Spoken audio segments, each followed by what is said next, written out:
चलिए आज के लेक्चर में हम लोग देखेंगे डायमेंशन के बारे में कि फिजिकल क्वांटिटी जो होंगी उनका डायमेंशन क्या होगा। दूसरा कि इसका एप्लीकेशन, कुछ थोड़े बहुत एप्लीकेशन है इसके, वो भी देखेंगे। ठीक है, तो ये डायमेंशन होता क्या है। जैसे मान लो कल हमने देखा था कि कुछ डिराइव्ड क्वांटिटी जो होती हैं उनको किसके टर्म में एक्सप्रेस किया जाता है, फंडामेंटल क्वांटिटी के टर्म में। जैसे वेलोसिटी हो गई, एक्सेलरेशन हो गया, तो ये सब क्या है, डिराइव्ड क्वांटिटी। ठीक है, इनको किसके टर्म में एक्सप्रेस करते हैं, ये फंडामेंटल क्वांटिटी के टर्म में। तो जो एक्सपोनेंट यूज किया जाता है, जो भी एक्सपोनेंट होता है फंडामेंटल क्वांटिटी का, वही हमारा क्या कहलाता है, डायमेंशन। जैसे मान लो सपोज हम लोग बात करते हैं किसकी, वेलोसिटी की, तो वेलोसिटी इक्वल्स टू किसके बराबर आता है, वेलोसिटी का फॉर्मूला क्या होता है, डिस्प्लेसमेंट अपॉन क्या होता है, टाइम इंटरवल। यही आता है, velocity upon displacement upon time interval.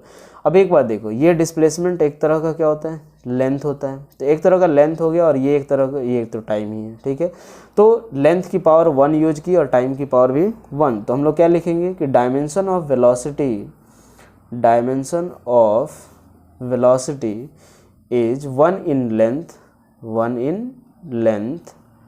And -1 in time. ये क्या शो कर रहा है कि लेंथ के ऊपर कितना कैसे डिपेंड करेगा, और टाइम के ऊपर। ठीक है, अगर वही एक और क्वांटिटी ले लेते हैं, एक्सेलरेशन। एक्सेलरेशन अगर लेते हैं तो एक्सेलरेशन इक्वल्स टू क्या होता है, चेंज इन वेलोसिटी। भाई चेंज इन वेलोसिटी जो होगा चेंज इन वेलोसिटी अपॉन क्या होगा, टाइम इंटरवल। ठीक है, टाइम इंटरवल। अब इसको हम लोग क्या लिख सकते हैं, चेंज इन वेलोसिटी को कि डिस्प्लेसमेंट अपॉन क्या लिख सकते हैं, टाइम इंटरवल। तो ये क्या हो जाएगा, टाइम इंटरवल का स्क्वायर, यही आएगा, टाइम इंटरवल का स्क्वायर, यही आ जाएगा। अब ये एक तरह से क्या हो गया कि लेंथ की पावर यहाँ पे 1 है और टाइम की पावर -2। तो क्या लिखेंगे कि dimension of velocity, sorry dimension of acceleration, ठीक है, is 1 in length and -2 in time. जो डायमेंशन होगा वो क्या होगा एक्सेलरेशन का, 1 in लेंथ और -2 in टाइम। तो ये हम लोग डिफाइन कर लेते हैं कि ये डायमेंशन होता क्या है। तो dimension of a physical quantity, dimension of मतलब ये क्या होगा कि जो फंडामेंटल क्वांटिटीज होंगी उनका एक्सपोनेंट क्या होगा वही बताएगा। तो dimension of a physical quantity या dimensions of a physical quantity, ठीक है, are exponent to which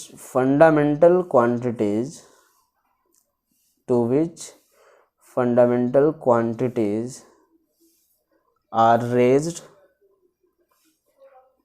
to express the quantity, fundamental quantity को डिराइव्ड क्वांटिटी को एक्सप्रेस करने के लिए फंडामेंटल क्वांटिटी का क्या पावर होता है, क्या एक्सपोनेंट है।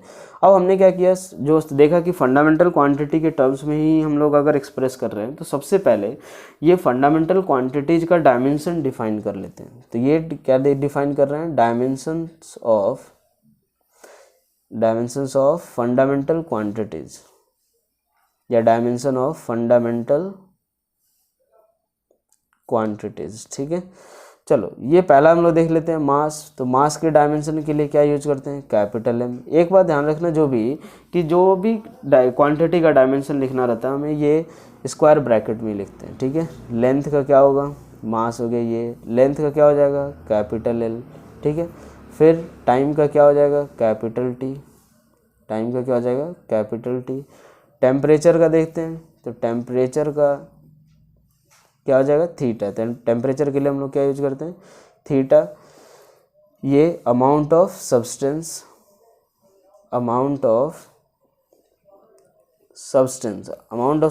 के लिए क्या यूज करते हैं, मोल। ठीक है, इलेक्ट्रिक करंट के लिए हम लोग क्या यूज कर सकते हैं, ये ए यूज करते हैं, या फिर कभी कभी आई भी आपको दिखेगा किसी बुक में। ठीक है, नेक्स्ट आता है लुमिनस इंटेंसिटी। ठीक है, लुमिनस इंटेंसिटी के लिए इसका SI यूनिट क्या होता है, कैंडेला। तो उसी के नाम पे हमने यूज कर लिया CD। ठीक है, अब आते हैं हम लोग ये जो क्वांटिटीज है, जो डिराइव्ड क्वांटिटीज हैं, उनका ये डायमेंशन निकालते हैं। ठीक है, ये जैसे मान लो हम लोग देते हैं वेलोसिटी। ठीक है, किसके बारे में देखते हैं, वेलोसिटी। वेलोसिटी का अगर डायमेंशन निकालना है तो क्या होगा, तो डिस्प्लेसमेंट अपॉन क्या होता है, टाइम। ठीक है, डिस्प्लेसमेंट अपॉन टाइम टेकन होता है, तो यहाँ से डिस्प्लेसमेंट का एक तरह का लेंथ है, तो क्या लिखेंगे एल, और ये क्या होगा, टाइम, तो ये कितना हो जाएगा, तो एल टी माइनस 1। ठीक है, नेक्स्ट अगर हम लोग बात करें किसकी, एक्सेलरेशन की, किसकी, एक्सेलरेशन। अगर एक्सेलरेशन का डायमेंशन लिखना है तो एक्सेलरेशन का फॉर्मूला क्या होगा, change in velocity, change in velocity upon क्या हो जाएगा, टाइम इंटरवल। ठीक है, change in velocity upon time interval.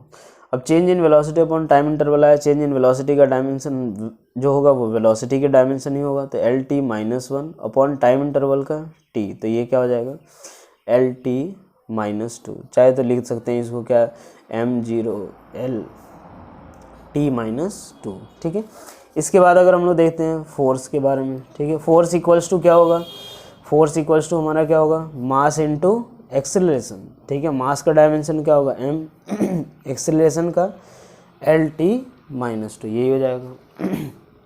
Next हम लोग देखते हैं किसके बारे में, वर्क डन के बारे में। अगर वर्क डन का डायमेंशन निकालना है तो वर्क डन को हम लोग डब्ल्यू से डिनोट करते हैं, तो ये क्या होता है, force into displacement, force into क्या होता है, डिस्प्लेसमेंट।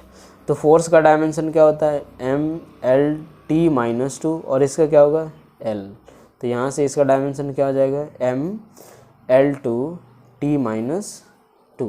ठीक है, इसके बाद हमें एक थोड़ा सा छोटी सी चीज़ एक और देखनी है कि कुछ क्वांटिटी जो रहेंगी, जैसे मान लो हमें कुछ कभी इसमें जो भी अगर फॉर्मूला अगर पता है तो हम लोग ये उस क्वांटिटी का डायमेंशन लिख सकते हैं।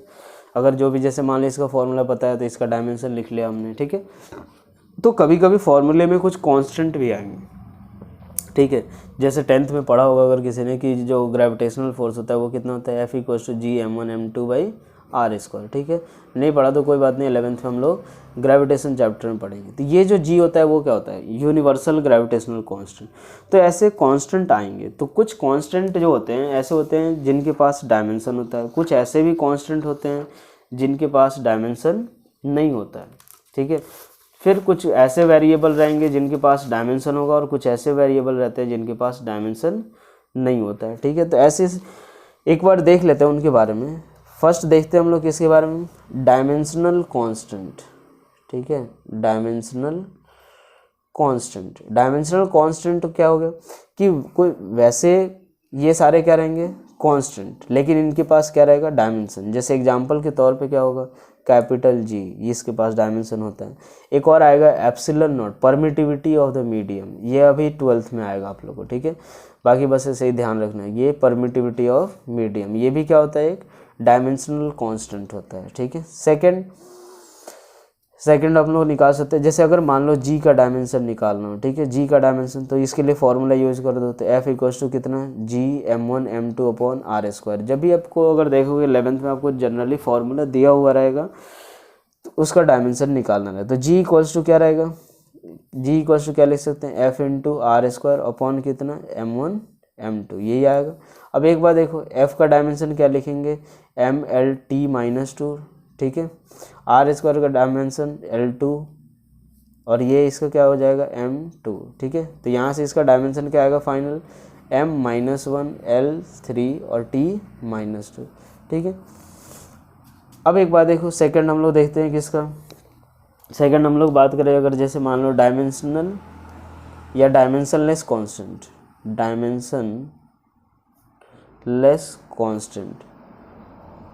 अगर डायमेंशनलेस कांस्टेंट देखना है, जैसे मान लो ये इनकी वैल्यू क्या रहेगी, कांस्टेंट, लेकिन ये डायमेंशनलेस रहेंगे, जैसे 1 2 3 जो भी सारे नंबर है वो सारे क्या हैं, एक तरह से डायमेंशनलेस कांस्टेंट है। नेक्स्ट हम लोग देखते हैं डायमेंशनलेस वेरिएबल, डायमेंशनलेस वेरिएबल मतलब ये ऐसी क्वांटिटी जिनकी वैल्यू क्या रहेगी, वेरिएबल, लेकिन वो डायमेंशनलेस रहेंगे। ठीक है, जैसे मान लो हम लोग देखते हैं कि अगर angle theta, plane angle theta equals to, अगर देखें एंगल थीटा इक्वल्स टू क्या होता है, L/R, दोनों क्या है, एक तरीके का लेंथ होता है, तो ये क्या हो जाएगा, m0 L0 t0, यही आएगा। ये भी डायमेंशनलेस होता है, ठीक है। या फिर हम लोग देखें रिफ्रैक्टिव इंडेक्स, ठीक है, रिफ्रैक्टिव इंडेक्स 10th में पढ़ा होगा, ये भी क्या होता है, डायमेंशनलेस, ठीक है। ये लेकिन ये सब क्या है, वेरिएबल है, ठीक है। या रिलेटिव डेंसिटी भी पढ़ा होगा, ये भी क्या है, ये भी डायमेंशनलेस वेरिएबल है। नेक्स्ट हम लोग देखें फोर्थ, तो ये क्या होता है, डायमेंशनल वेरिएबल। अब डायमेंशनल वेरिएबल तो बहुत सारे हैं, जो भी हमारे सारे वेरिएबल, जो भी सारी हमें क्वांटिटी पढ़नी है वो सारे क्या है, डायमेंशनल वेरिएबल है। जैसे वेलोसिटी, एक्सेलरेशन, ठीक है, फोर्स, ये सारे क्या है, डायमेंशनल वेरिएबल हैं, ठीक है। तो ये हमारा आज के ये लेक्चर में हमने देखा कि कोई भी क्वांटिटी का डायमेंशन वगैरह हम लोग कैसे निकालते हैं, ठीक है।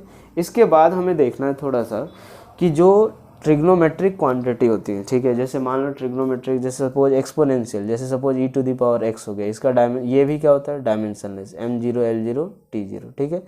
कुछ ट्रिग्नोमेट्रिक क्वांटिटी जैसे साइन थीटा, कॉस थीटा, ये सारे का डायमेंशन क्या होगा, 0, m0 l0 t0। अगर मान लो किसी एक्सप्रेशन में अगर ये आ रहा है साइन थीटा, कॉस थीटा, ये सब आ रहे हैं, तो वो क्या रहेंगे, डायमेंशनलेस, ठीक है।